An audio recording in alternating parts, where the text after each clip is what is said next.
Assalamualaikum warahmatullahi wabarakatuh. Hai anak-anakku yang solih dan solihah kelas 4 MI Muhammadiyah Terpadu Harapan Kota Magelang.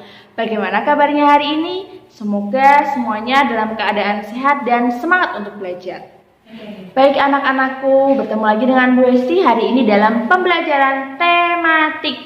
Nah, pada pertemuan hari ini kita sudah memasuki di tema 3. Akan tetapi, sebelum kita mulai pembelajaran hari ini, mari kita berdoa terlebih dahulu agar pembelajaran hari ini mudah untuk dimengerti. Berdoa mulai. Berdoa selesai. Nah, pada pertemuan hari ini kita akan membahas tentang bagian-bagian dari tumbuhan mulai dari akar hingga bunga. Kemudian setelah itu kita akan membahas fungsi-fungsi dari setiap bagian tersebut. Nah, melanjutkan materi setelah bagian dalam tumbuhan, kita juga akan mempelajari hak dan kewajiban kita terhadap tumbuhan. Setelah itu, kita akan mencoba mengulas tentang wawancara.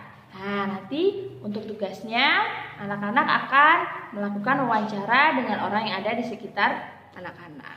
Nah, seperti apa materinya? Pasti sudah tidak sabar ya untuk belajar hari ini. Yuk, langsung saja kita simak materi berikut ini. Baik anak-anakku, hari ini kita akan membahas tentang tema 3, yaitu peduli terhadap makhluk hidup. Subtema 1. Nah, anak-anak, setiap tumbuhan memiliki bagian dan fungsinya tertentu. Bu Esti punya gambar, ada sebuah pohon di mana terdapat bagian-bagiannya. Yang pertama kita lihat dari bawah, itu adalah akar. Kemudian kita lihat lagi agak ke atas, itu namanya batang. Selanjutnya yang berwarna hijau itu adalah daun. Nah, setelah itu kita lihat lagi di atas, itu ada yang namanya biji. Kemudian ada lagi yang namanya buah, dan yang terakhir adalah bunga.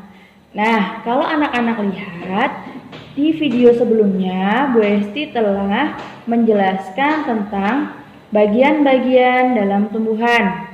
Berikut adalah alamat YouTube-nya. Nanti akan Bu Esti cantumkan di deskripsi. Silahkan bisa diklik untuk mengetahui penjelasan bagian-bagian dari tumbuhan. Kemudian kita akan membahas dari yang pertama, yaitu akar. Akar fungsinya adalah yang pertama, menyerap air dan zat hara dari tanah. Karena akar ini biasanya terletak di bawah tanah, maka dia berfungsi untuk menyerap air dan zat hara yang nanti akan disalurkan ke batang dan seluruh bagian tubuh pada tumbuhan. Yang kedua adalah menguatkan berdirinya tumbuhan. Yang ketiga adalah menyimpan cadangan makanan. Jadi akar ini juga berfungsi untuk menyimpan cadangan makanan. Nah, berikut adalah jenis-jenis akar pada tumbuhan. Yang pertama adalah akar tunggang. Yang kedua adalah akar napas. Yang ketiga adalah akar gantung.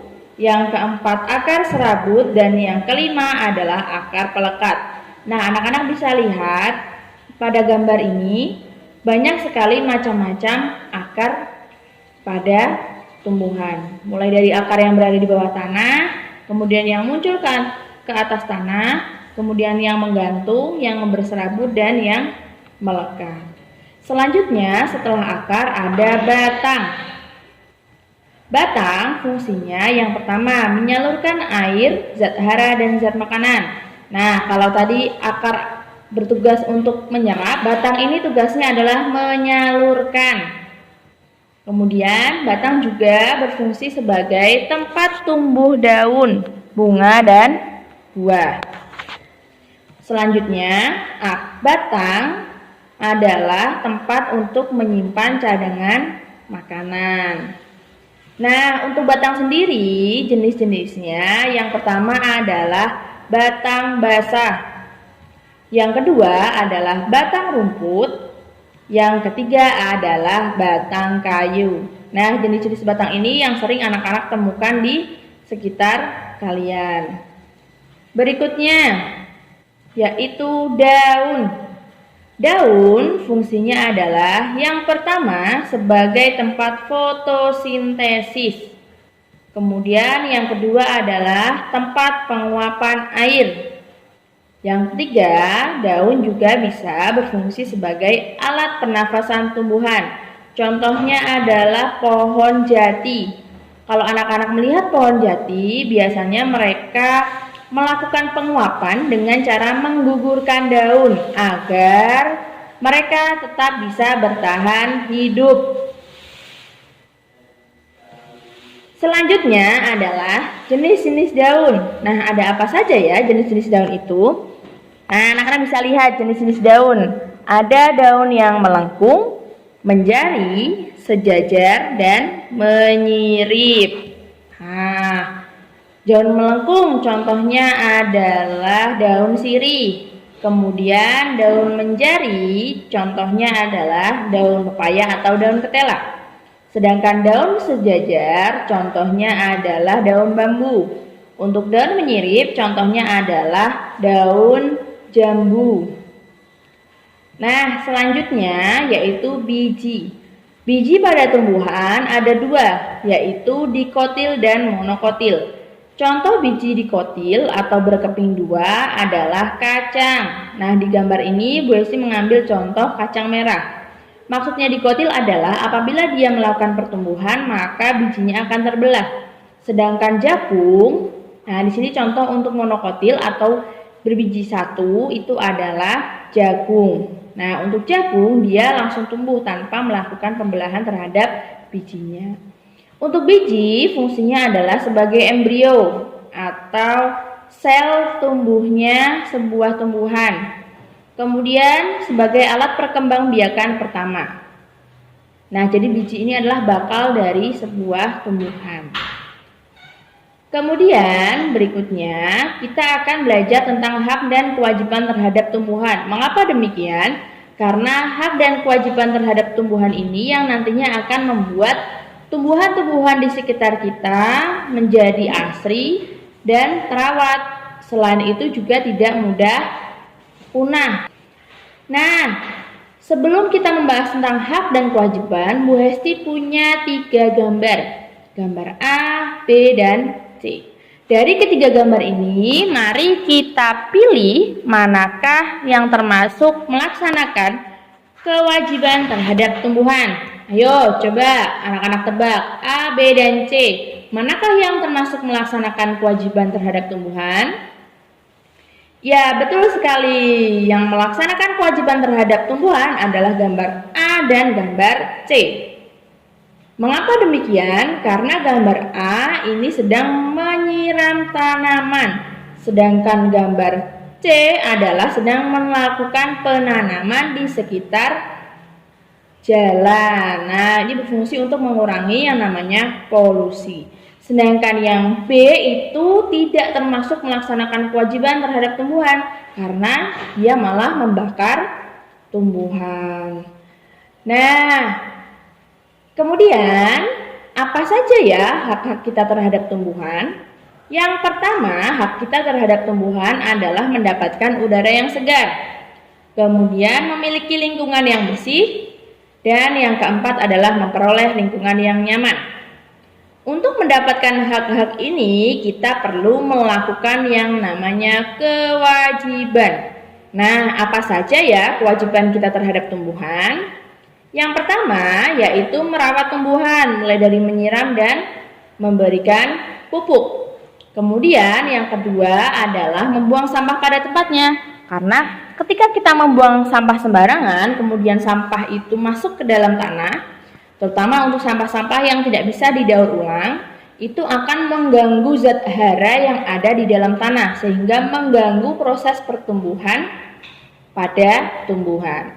Kemudian yang ketiga adalah memanfaatkan sesuai kebutuhan. Jangan karena kita melihat sebuah tumbuhan itu indah, terus kita petik untuk kita simpan. Nah, jika kita merasa bahwa tumbuhan itu indah, maka cukup dengan merawatnya agar tumbuh dengan baik. Nah, anak-anakku, hak dan kewajiban terhadap tumbuhan ini tidak hanya untuk diri kita saja ya, tetapi juga untuk orang lain.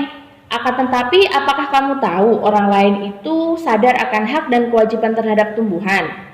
Nah, untuk mengetahui apakah orang lain itu sadar dengan hak dan kewajibannya, maka kita perlu melakukan yang namanya wawancara.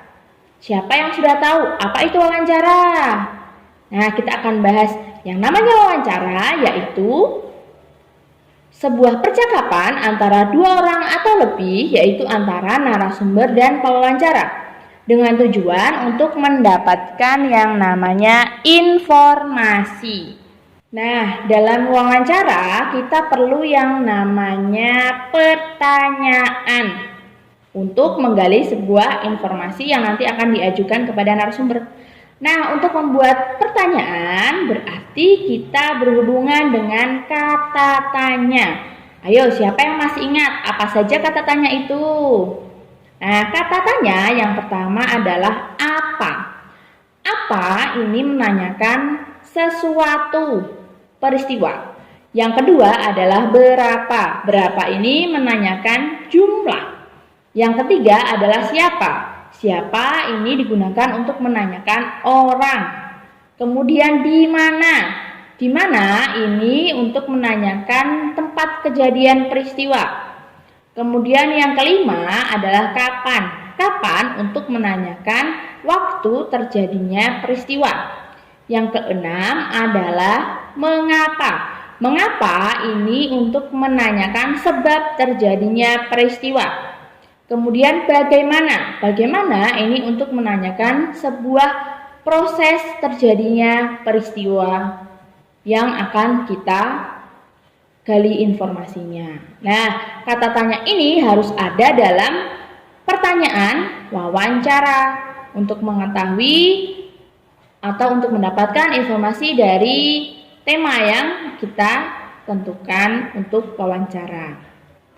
Nah, anak-anakku, untuk pertanyaan wawancara yang baik itu ada beberapa macam. Kenapa harus membuat pertanyaan wawancara yang baik? Agar informasi yang kita dapatkan sesuai dengan yang kita inginkan. Nah, contoh dari pertanyaan wawancara yang baik yang pertama adalah pertanyaan disusun secara runtut, jadi berurutan. Kemudian yang kedua adalah pertanyaan saling berkaitan antara satu dengan yang lainnya. Kemudian yang ketiga adalah dimulai dari pertanyaan yang bersifat umum khusus. Ini supaya kita mendapatkan informasi yang detail.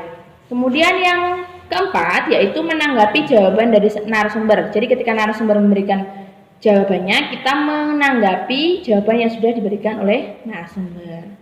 Nah, anak-anakku, yang terakhir adalah tugas.